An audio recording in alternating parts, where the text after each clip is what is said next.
جهز نفسك عشان رايحين مشوار انا وانت. مشوار إيه يا بابا خير؟ انا سمعت ان انت بتشرب مخدرات واخدك احللك. مين الحيوان يا بابا اللي قالك ان انا بشرب مخدرات؟ انا ما بشربش يا بابا. انا داخل اغير هدومي، ارجع الاقيك جاهز عشان اروح للدكتور دلوقتي. استر معايا يا ربي، ده انا غلبان. في ايه مالك بتعيط كده ليه؟ ابويا واخدني يعمل لي تحليل مخدرات، وانت كل يوم عمال تجيب لي حشيش وتقول لي اشرب اشرب. ادينا هنروح في داهيه يا ابن الموبوءه. ما تقلقش انا هتصرف. يعني ايه؟ بس انت اسمع كلام باباك وانا جاي وراكم العياده، مالكش دعوه. يلا ادخل دورك. حاضر يا بابا. انت فين يا زازا؟ الله يخرب بيتك، مش قلت لي جاي وراك العياده؟ اخلص يلا.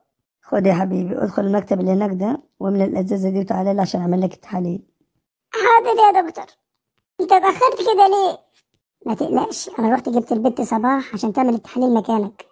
بابا خلاص، هي فين؟ بابا مستني والدكتور مستني. جت اهي، اديها العلبه ومالكش دعوه انت، هي هتتصرف. خد يا صباح اهي. هات. انا هقعد لحد امتى اعمل فيكوا خير؟ تفتكر هننجح؟ عيب. ثق فيا. خد التحاليل اللي هي انا خلصتها. شكرا يا صباح. انا مش عارفه اقول لك ايه. ما تقولش حاجه، اخلص اطلع لابوك بره عشان مستنيك على نار، ودي التحاليل للدكتور وانت مطمن. انا خلصت التحاليل يا دكتور. تمام ماشي، بعد اسبوع تيجي تستلم النتيجه. وابويا راح يجيب التحاليل من الدكتور وانا في البيت. انت نايم؟ قوم يلا قوم. خير يا بابا؟ انا رحت جبت لك نتيجه التحاليل، قصدي جبت لك. واطمنت يا بابا ان انا ما بشربش حاجه؟ يا ريتك كنت بتشرب ولا حطتنيش في الموقف ده.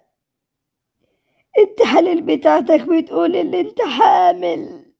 يا بابا وربنا التحاليل دي مش بتاعتي، انا بشرب حشيش وخمره وبشرب كل انواع المخدرات. يا ريتك كنت بتشرب.